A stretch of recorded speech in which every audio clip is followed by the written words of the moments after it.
Steve Larmer was born in Peterborough in 1961. His career began as an underage player in minor hockey with St. James in the Peterborough Church Hockey League. He played through this system to junior, winning numerous All-Star and MVP honors. Playing with the Junior A Peterborough Petes in 1977-78, again as an underager, his talent impressed the OHA's Niagara Falls management, who drafted him for the 1978-79 season. In 1981, he was selected to the OHA's second All-Star team. Chicago Blackhawks drafted him for their American Hockey League team in Moncton, New Brunswick, where in 1982 he was chosen to the AHL's second All-Star team. On his first full season with the Chicago Blackhawks in 1982-83, Steve won the prestigious Calder Trophy as NHL Rookie of the Year and was selected to the All-Rookie Team. He played in 2 NHL All-Star games in 1990 and 1991. Larmer also played 15 NHL seasons, all but 2 with the Chicago Blackhawks, where his durability was exceptional, playing in 884 consecutive games. His final 2 seasons were with the New York Rangers, and in 1994, he won a Stanley Cup with the Rangers. In 1,005 scheduled NHL games, he had 441 goals and 571 assists, and in 131 playoff games, he added 56 goals and 75 assists. In 1991, Steve played for Team Canada, which won the Canada Cup and also a silver medal at the World Championships, and you were nominated for the Peterborough District Sports Hall of Fame in 1998, which I'm assuming was the last time you heard that bio, but do you remember 1998, the day you got inducted to the Peterborough Sports Hall of Fame? Well, I remember getting a call from Doug Gibson with regards to, being inducted into the Peterborough Sports District Hall of Fame, which was for our hometown kid here that was born and raised and grew up watching all these guys like Dougie Gibson and Bob Gainey and the Johnson family and the Evanses, and I mean, a great honor. Now you and your brother, that's who you came up playing hockey with. You guys are separated by 1 year.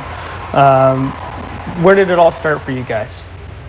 Well, I think, we grew up on Western Avenue, so back in the day, the city had outdoor rinks and stuff like that. So, and we went to Keith Whiteman. We lived backed right onto the schoolyard or whatever. So all winter long, I mean, with the city building these outdoor rinks all through the city, and they had 2 in Keith Whiteman. So, I mean, we spent most of our waking days, out on the pond, playing hockey all day Saturday, Sunday, before school, after school. I mean, even back then we could play at recess.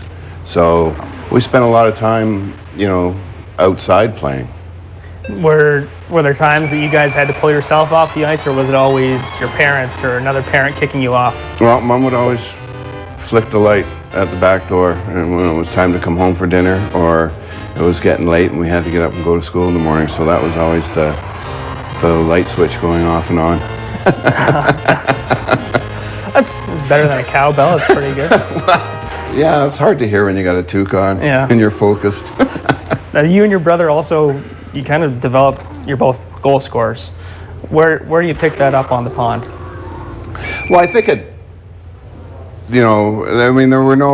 basically you threw sticks in the middle and, threw a stick this way and that way, and it wasn't really 5-on-5. It could be 4-on-4, it could be 8 against 8, it could be 10 against 10. So I think and it was 8 and 9-year-olds playing against 14 and 15-year-olds and 16-year-olds or whatever. So there was it was, as much as it was pond hockey and that, but you really learned a lot about protecting the puck and playing. It was more keep away than it was anything else. So you were able to learn how to control the puck and stop and turn and, kind of make some moves to get around people and stuff like that. So, and there was no, when you're outside like that, there's nobody harping on you about doing it this way or that way. You're kind of learning it yourself. Which is usually the best way to do anything in life. Absolutely. Yeah. And now for you, do you remember how young you were when you did start skating? There are people you hear they're in skates at 2 years old. Was there a normal start for you? Well, I think Dad, he had a rink in the backyard when we were younger. So I think we started skating when we were around 3 or 4 years old. And I don't know that we started to play organized hockey until we were maybe 7 or 8. Well, and that was with the church league in Peterborough. Yeah. And you came through. You started as a younger player than the rest of everybody else. Well, I played with my own age all the way up. So until I think it was right around Pee Wee, because they always used to have like the city league team and the church league team, and there were 2 different organizations, and there were 2 different rep teams and whatnot. So I think right around when I was novice or Pee Wee, they kind of amalgamated and they come up with the Peterborough Minor Hockey Association, which is the AAA team as we know today. And once they amalgamated that, then it was the best kids from both the church league and the city league playing on the same team representing the city. It's like a Mighty Ducks movie, is what that is to me. Yeah. You might not have seen the Mighty Ducks. I have seen it. That's okay. Well, that's exactly what happens in that movie. But so we got your winters down, Pat, in Peterborough. We knew what you were doing. You were on the rink right by your house growing up. Now you transition into the spring, the summer, the fall. A lot of people are playing baseball or they're playing lacrosse. Where did you go? Well, I played a little bit of baseball, I think, when I was younger, and then lacrosse. And it was pretty much the same group of guys from hockey that played lacrosse or ball and stuff like that. So, I mean, you were still hanging out with your friends and playing a game that you loved. And I think there was a lot of good lessons, learning how to play lacrosse and whatnot. And we had some great lacrosse teams when we were kids growing up that competed in the All-Ontarios and the All-Canadians on a regular basis. Were you better potentially at lacrosse than you were at hockey? Is there any sport where you were at the same level? I don't think so. I think I was a decent lacrosse player, but not good. I was not fleet of foot. So, that kind of hindered you back then or whatnot. But we had some great players on our team. Larry Floyd and Steve Smith and Mark McGillis and Cal Sweeting and I mean, some great players that made it fun. So you're growing up with elite athletes in the hockey side and the lacrosse side. And what did you take from your peers that you applied to your own game? Is there anything you learned growing up in terms of a style of play or an attitude towards sports? Well, I think we always, our teams were always competitive. We were always competing for, I don't know that there were very, very few tournaments that we never made it to the semifinals or the finals and whatnot. So we were a good group, a good age group, I guess you would say, right from the get-go all the way up through till midget. So there was, it was a fun group to play with. We had lots of really good players and lots of depth. And so we were able to compete and either get to the finals or the semifinals of tournaments, and always won a lot of championships in the playoffs and stuff like that. So there was always this push to work hard and to be the best that you could be. Do you carry that through to your pro hockey career? How many years did you miss the playoffs? Was it just none? None. Okay. No. So yes, you did carry that clean through to your professional hockey career. And now let's fast forward a little bit beyond minor hockey to when you're an underage player with the Peterborough Petes. Gary Green's the coach of the team. It's a team that's going to go to the Memorial Cup. You scored a goal in the Memorial Cup as a 15, 16-year-old. That had to be just an incredible feeling. What was that season like for you, playing in your hometown as a 15-year-old? Because there were different rules back then, right? It was that you could play for your hometown team. Well, back then it was if you were it was a 17-year-old draft. Yeah. Okay. So, in order for a 16-year-old to play in the OHL, you would have had to have been drafted in the first 2 rounds. So that never happened. And from there, it was back then. A lot of because the training camps weren't as big as they are now and whatnot, and the drafts weren't as many rounds as they are. You would bring in some local kids to help fill out with training camps, some midgets and some minor midgets and stuff like that, so that you could make 2 or 3 teams to get through training camp. So, and that's basically how it all started, and it was you know, had the opportunity to come out and to skate and participate in training camp, and then I think on the Thursday or whatever, I was playing lacrosse then on the midget team, and we were going to the All-Ontarios for the weekend, and I had to go and talk to Mr. Green and say, you know, Mr. Green, I'm not going to be able to be here this weekend. I have a lacrosse tournament down in Whitby for the All-Ontarios or whatever, and you know, thanks for the opportunity to come out. And he kind of looked at me and said, well, listen, you guys, good luck down there this weekend, and we'll see you on Monday when you get back at practice. Wow. Yeah, so, I mean, that's, you know, and that's kind of how Gary was as a coach. He was probably, and I tell this to everybody that I know, he's probably the most honest person I ever played for. And it was just an incredible year playing with that group of guys, and you know, the experiences, you know, of you know, winning the OHL and going to the Memorial Cup was, you know, something I'll never forget. What sticks out to you more? Would it be your first OHL goal, your first NHL goal, or? Well, I can't remember either. So. Okay. I mean, it just. There were a lot of them. Yeah, but you think of, you know, and everyone, I don't know, you kind of get hung up on goals and assists and points, and I mean, it really is more about the experience and the people that you get to experience it with. And, you know, that year, you know, being a local kid, you know, playing for your hometown, we had you know, it was an older team, but just a great group of guys that made you feel welcome right from the get-go, and did things to help you in helping your development and stuff like that. We had, you know, great leadership with, you know, Mark Curtin and Keith Acton and Paul McKinnon and Randy Johnson and Jeff Brubaker, and just they're solid people to begin with. So, and you know, to welcome you in and to help you with things on the ice and during practice and stuff like that, and it was just a real cool experience. For a guy like Keith Acton, he went on to become a coach. Could you sense that when he was playing here? Well, I think, you know, he was going to be successful as a player and as a coach just because of his attitude. Always had a positive attitude and a real hard worker. You know, he wasn't the biggest guy. He was a real good skater and great with the puck and all that kind of stuff. But it just, you know, that work ethic. And when you get to experience that, I think, as a younger player, I mean, that's the one, I think, common element that all these players have that go on to play is, number one, it's a real strong work ethic.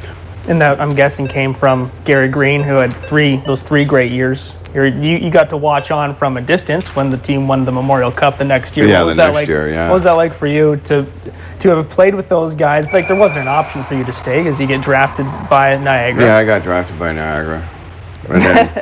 And then, you know, and that was I got the opportunity to play for Bert Templeton in Niagara Falls, and, you know, another iconic junior coach. And loved playing for him, you know, and I think we had that year, we had probably 15 first-year players, like 15, 17-year-olds. And we actually won the Western Division and played Peterborough in the finals, who went on to beat us and win the Memorial Cup. So it was a little bittersweet losing to them. But I was real happy for, you know, for the guys I knew and the players that I had played with the year before to go on and win the Memorial Cup. It was well deserved. That's an incredible first 2 years of I guess, semi-pro Junior hockey, or almost pro hockey. That had to be an incredible experience. Going into that, though, like, I can't imagine being a hometown kid like you were as the 16-year-old playing in Peterborough, and you're dealing with a new group of people, but you have your friends already as well. Was it difficult to balance that going into it? Well, that's a real tricky thing, because you're getting pulled both ways, right? But they were a good group of guys, and there was an older group, so the older guys tended to, stick to themselves and whatnot, away from the rink and whatnot. So, I mean, I went to Kenner, which was not too far from here. So, I would go to school during the day and then walk over for practice at 4 o'clock in the afternoon. And then Mark Reeds would give me a ride home after. And that's kind of how my day was. Well, and then the next year, again, we're going to fast forward again to your first game back here after playing the season with the Peterborough Petes. What was that feeling like? I know you had a lot of bittersweet moments in that year, but what was that feeling like coming back? Well, it's always nice to come back and, as a visiting player, to play in your hometown, get a chance to visit with your family and your friends and stuff like that. But, we were a young team in Niagara Falls and, learning the ropes. And Bert was a really good coach for our group at that time. And, was able to push us, and we had a great year.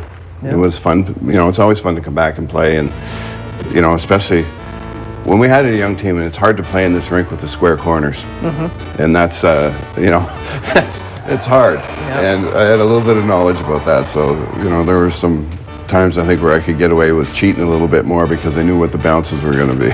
Yeah, it's amazing actually that the arena still exists. It's slightly different with the adjustments and they made to the new boards, but it is amazing to watch how much of an impact it can have on a game sometimes. Oh, big time! It's a hard game for a forward. When you get trapped in a square corner, it's hard to get out. Yeah. So. Now you can't help but draw a parallel between you and your stepson JR. I know you probably don't want to speak on his behalf, but how much are you trying to guide him through the process of being the kid from the area playing for the hometown team as a top-end draft pick? What do you try and impart on him? Well, I mean, the only thing I can help him with is the mental part of the game and the confidence part, mm-hmm. right? And I mean, I think he's got great skill. He's a great skater. He's good with the puck and all of that. And it's just a matter of you got to start to believe in yourself and play with confidence. Mm-hmm. And and that comes from playing and whatnot. And my experiences of being a young player here and whatnot and having to go through all of that, I think I can help him with some of that. Mm-hmm. But it's the mental part. And Gary was really good with me and gave me an opportunity to play. And I didn't play a whole lot up until Christmas. And then somebody got sick and didn't come back, so I kind of got plugged into a line, and it kind of took off, in the second half of the year. So mm-hmm. It's, preparation is 9/10 of it, because at some point in time you're going to get your opportunity, but you got to be able to run with it too. But so hopefully, I can help them with the mental part of the game, and there's going to be ups and downs, and things aren't going to go the way that you want them to at different times, but you'll work your way through it. It's all part and process to learning. Did you ever want to be a coach? No. You sound like you'd be a pretty good coach. No thoughts about it at all? No. Well, it's it's different. It's a different world now, right? And they play different. The rules are different. It's a hard. The expectations are different. Yeah. I think than they were when we were playing junior, because there was not really, I think you dreamt of playing in the NHL, but the reality of it was it really going to happen? Now, even for you were a 6th round draft pick to the NHL. Yeah. When you got drafted, did it feel like this is my chance? This is really happening, or did it still feel like it was that far in the distance? Well, I think getting drafted that late was. It would, I went 2nd overall into the OHL, yes, so what happened in 4 years, right? It definitely went downhill real fast.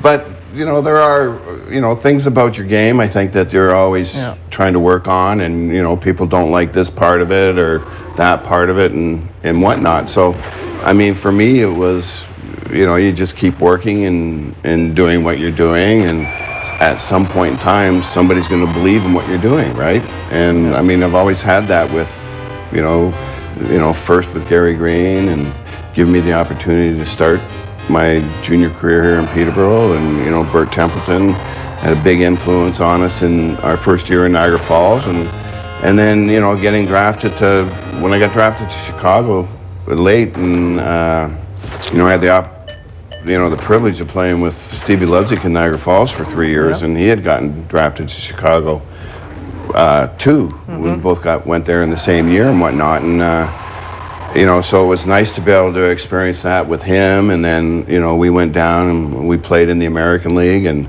we didn't even think we were going to make the American League hockey team that year, let alone to play in the NHL. But once again, I had a great coach down in Moncton, and Orville Tessier, who used to coach in Kitchener. Coached my brother for 2 years, so he was a little bit familiar with our family and whatnot, and just another coach that believed in me, and kept me there and put me in good spots to play. Why do you think coaches believed in you? Well, I don't know. That's the goals you scored could have had a factor, or could have been a factor. Well, I think, yeah, but you're always, and I've seen it, when I played junior, when I played pro, and all these guys come in and they're like, high scorers, first rounders, second rounders, whatever, and then they're playing on the third or the fourth line. You go from playing 18 minutes a night or 20 minutes a night to 5 minutes a night, and it's a hard thing to adjust to, and then you're playing with, the old running joke is, okay, what piece of the puck do you want me to play with when you're playing on the third or fourth line? Because most of the time it's get to center, dump it in, and forecheck, right? And when you're a skilled guy, that just doesn't fit your game. So it's hard to be successful and do what you can do when you're not really put in the